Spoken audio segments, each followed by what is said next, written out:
Delhi corona के खिलाफ एक बहुत ही कठिन लड़ाई लड़ रही है। आपका मुख्यमंत्री होने के नाते मैं आज आपके सामने इस कोरोना के खिलाफ दिल्ली का जो अभी तक का संघर्ष रहा है उसको संक्षेप में रखना चाहता हूँ। हमारी लड़ाई मार्च के महीने में, लगभग मार्च के महीने में शुरू हुई। मार्च में पूरी दुनिया से, जब पूरी दुनिया के अंदर कोरोना फैला हुआ था, खासकर जिन जिन देशों में कोरोना फैला हुआ था, वहाँ से भारतीयों ने कहा कि वो अपने देश वापस लौटना चाहते हैं। केंद्र सरकार ने सही निर्णय लिया और उन सब लोगों को वापस अपने देश लाने के लिए फ्लाइट्स का इंतजाम किया। मार्च के महीने में विदेशों से, खासकर उन देशों से जहां पर कोरोना ज़्यादा फैला हुआ था, 35,000 लोग दिल्ली आए। इन लोगों को एयरपोर्ट पे स्क्रीन करते थे, देखते थे कि बुखार है क्या।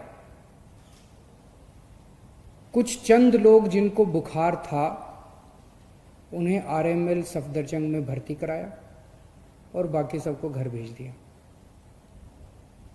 कुछ लोगों को क्वारंटाइन किया था, लेकिन अमूमन 35,000 लोगों को घर भेज दिया गया।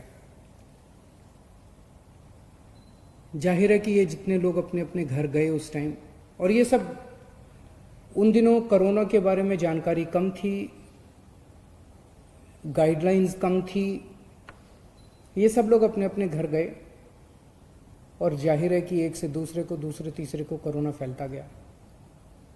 उन दिनों में तो टेस्टिंग किट भी अवेलेबल नहीं थी, उन दिनों में तो टेस्टिंग लैब भी नहीं थी, टेस्टिंग भी नहीं हो पाती थी। फिर लॉकडाउन हुआ और लॉकडाउन की वजह से लोग अपने अपने घरों में थे, इसीलिए कोरोना थोड़ा कम फैला। मई के अंतिम हफ्ते में जब लॉकडाउन खुलना चालू हुआ तो उम्मीद थी कि कोरोना थोड़ा फैलेगा, कोरोना थोड़ा बढ़ेगा। 15 मई के आसपास से हम देखते हैं कि दिल्ली के अंदर कोरोना बड़ी तेजी से बढ़ने लगा।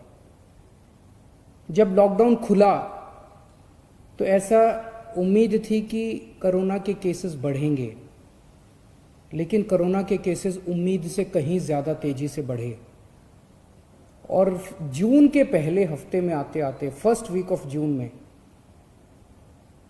दिल्ली के अंदर हमें बेड्स की कमी नज़र आने लगी, टेस्टिंग की कमी नज़र आने लगी। और बेड्स की कमी होने की वजह से जब कुछ लोगों को बेड्स नहीं मिल पा रहे थे तो मौत का आंकड़ा भी बढ़ने लगा। तब हमारे पास 2 ऑप्शंस थे।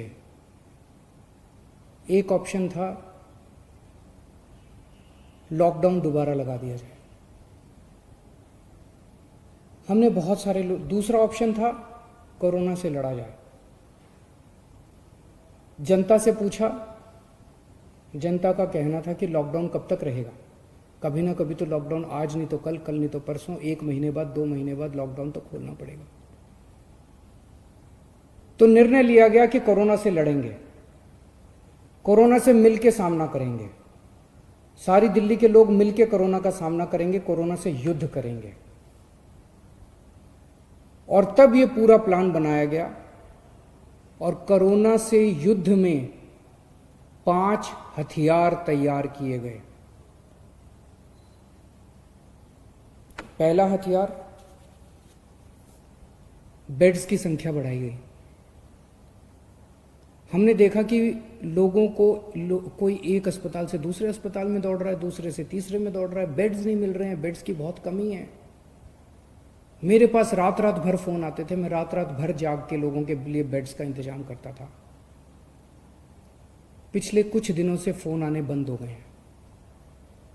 पिछले 1 महीने में हमने दिल्ली के अस्पतालों में कोरोना के मरीजों के लिए बहुत बड़े स्तर के ऊपर बेड्स का इंतजाम किया है।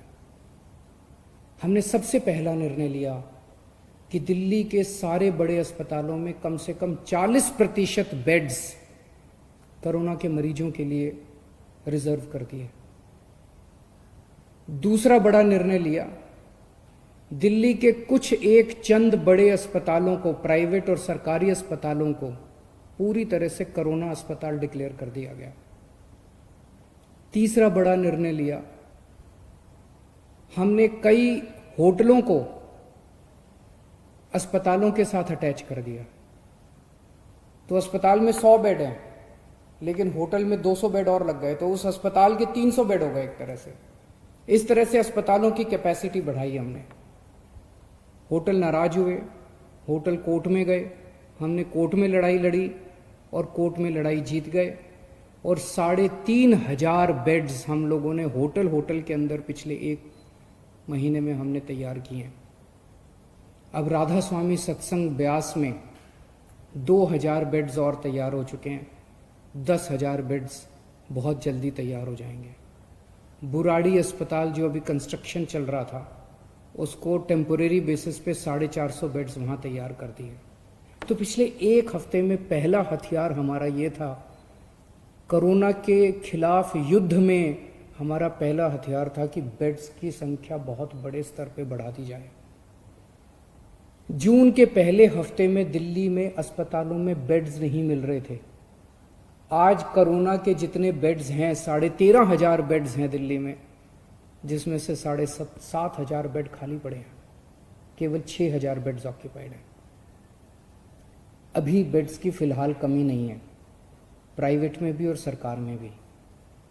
लेकिन हमें हाथ पे हाथ रख के नहीं बैठना। अभी आगे का भी हम इंतजाम कर रहे हैं, और भी बेड्स खाली पड़े रहे बेड्स, लेकिन बाई चांस कल को कोरोना बढ़ गया तो उसकी तैयारी करनी है, इसलिए और भी खूब बेड्स का हम इंतजाम कर रहे हैं।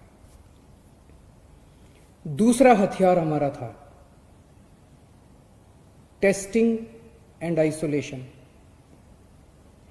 जून के पहले हफ्ते में हमने देखा कि लोगों को टेस्टिंग करने के लिए धक्के खाने पड़ रहे थे। कुछ टेस्टिंग लैब्स ने गड़बड़ करनी चालू कर दी। पॉजिटिव को नेगेटिव दिखा देते थे, नेगेटिव को पॉजिटिव दिखा देते थे।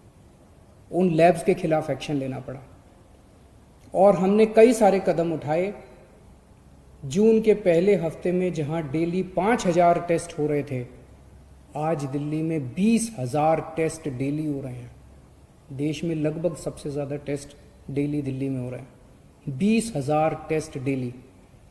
अब किसी की शिकायत नहीं आ रही है कि टेस्टिंग में दिक्कत है। टेस्टिंग एंड आइसोलेशन, हम टेस्ट करते हैं, खूब टेस्ट कर रहे हैं, जम के टेस्ट कर रहे हैं, गली गली में टेस्ट कर रहे हैं और आइडेंटिफाई करते हैं कौन कोरोना का मरीज है और उसको आइसोलेट कर दो, कौन कोरोना का मरीज है उसे आइसोलेट कर दो।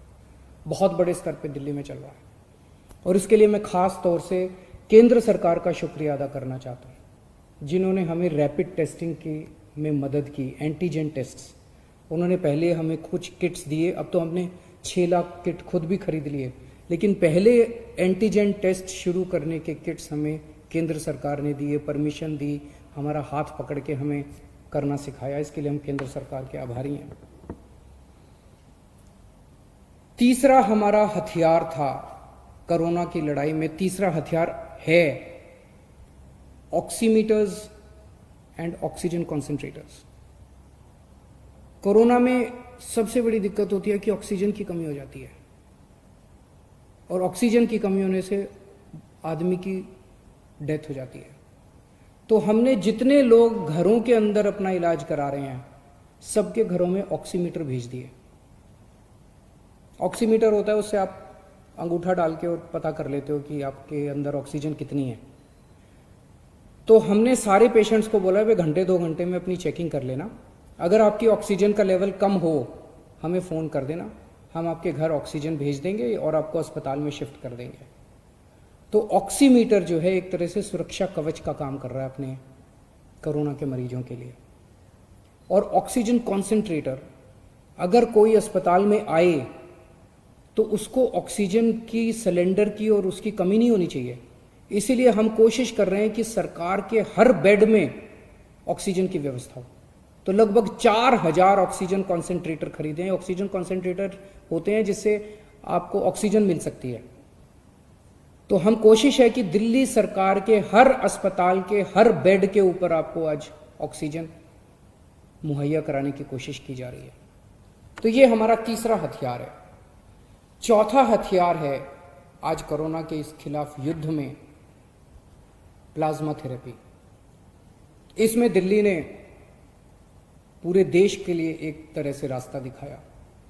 सबसे पहले प्लाज्मा थेरेपी दिल्ली में ट्राई की गई, 29 मरीजों को दिया गया। 29 मरीजों के ऊपर ट्रायल काफी सक्सेसफुल रहा।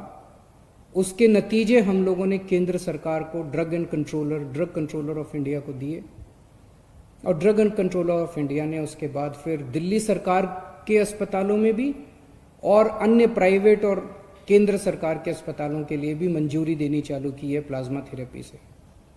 अब प्लाज्मा थेरेपी जो है वो कई लोग इस्तेमाल कर रहे हैं।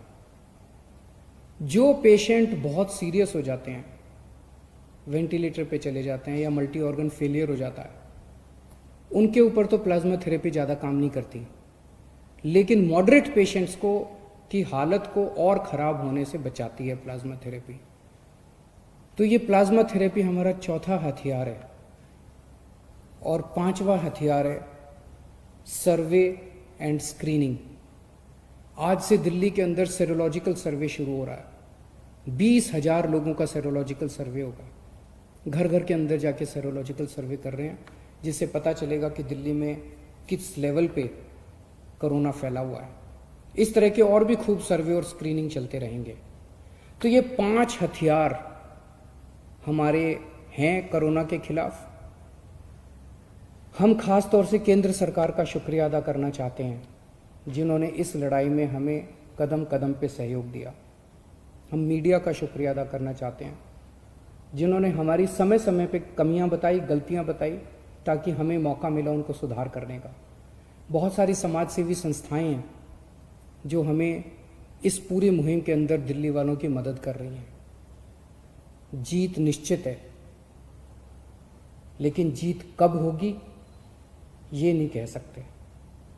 कोरोना हारेगा, दिल्ली जीतेगी, और ये 5 हथियार खूब कारगर साबित हो रहे हैं।